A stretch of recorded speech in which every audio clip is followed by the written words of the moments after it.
सो करते हैं solve example number 8। Question कह रहा था initial speed of an arrow shot from a bow at an elevation of 30 degrees 15 metre per second.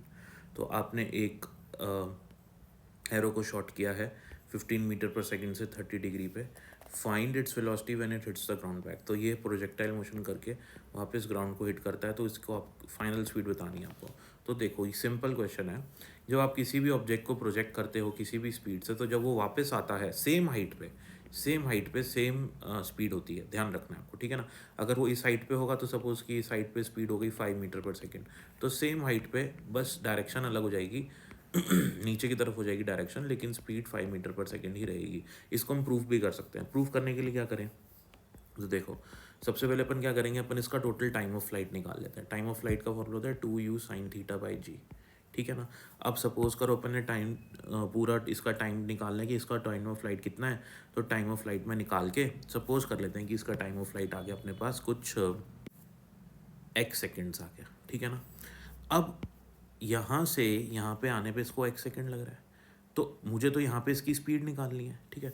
तो आपको पता है कि प्रोजेक्टाइल मोशन में हॉरिजॉन्टल स्पीड तो कभी चेंज ही नहीं होती। तो हॉरिजॉन्टल स्पीड अगर यहाँ पे u cos थीटा है, तो यहाँ पे भी हॉरिजॉन्टल स्पीड कितनी रहेगी, u cos थीटा। यहाँ पे वर्टिकल स्पीड कितनी होती है बेटा, वर्टिकल स्पीड इनिशियल होती है u sin थीटा, जो कि होगी 15 इंटू साइन 30, ठीक है ना। अब यहाँ पे मैं वर्टिकल स्पीड निकालता हूँ वी वाई कैसे निकालूंगा, वी वाई निकालने का फॉर्मूला होगा u y plus a y t, ठीक है ना। अब कितनी देर में यहाँ पहुँचा वो, इस टी टाइम में x सेकेंड्स में, तो ये t की वैल्यू यहाँ सब्स्टिट्यूट करूँगा, a की जगह माइनस जी आ जाएगा, ठीक है, यू वाई की जगह यू साइन थीटा आ जाएगा। जब मैं इन सभी वैल्यूज़ को पुट करूँगा तो वी वाई मेरा वापस से यही आ जाएगा 5 sin 30 के बराबर। समझ में आई बात।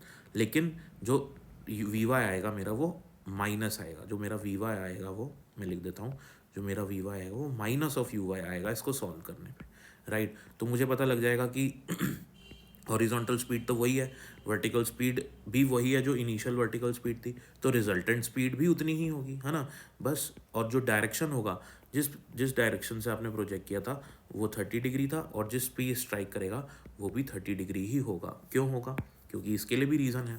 देखो इनिशियल डायरेक्शन अपना ये 30 डिग्री है हॉरिजॉन्टल से, तो ये 30 डिग्री अपन निकाल सकते हैं। टैन थीटा क्या होगा, टैन थीटा यहाँ से बनेगा हमारा, ये परपेंडिकुलर हो जाएगा you sine theta, you sine theta upon you cos theta, ठीक है।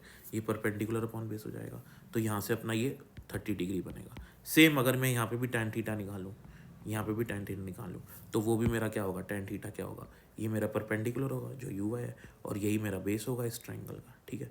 तो क्योंकि अभी भी परपेंडिकुलर, ये परपेंडिकुलर है और ये बेस है, इधर भी वही, ये परपेंडिकुलर और ये बेस है, बस जो परपेंडिकुलर है वो नीचे की तरफ आ गई, बाकी सब कुछ सेम है, तो एंगल भी इसमें सेम रहने वाला है। तो ये आप इसको एज अ जनरल रिजल्ट भी याद रख सकते हैं कि अगर आप किसी भी प्रोजेक्टाइल को प्रोजेक्ट करते हैं तो सेम हाइट पे उसकी स्पीड सेम होती है, सेम एंगल में।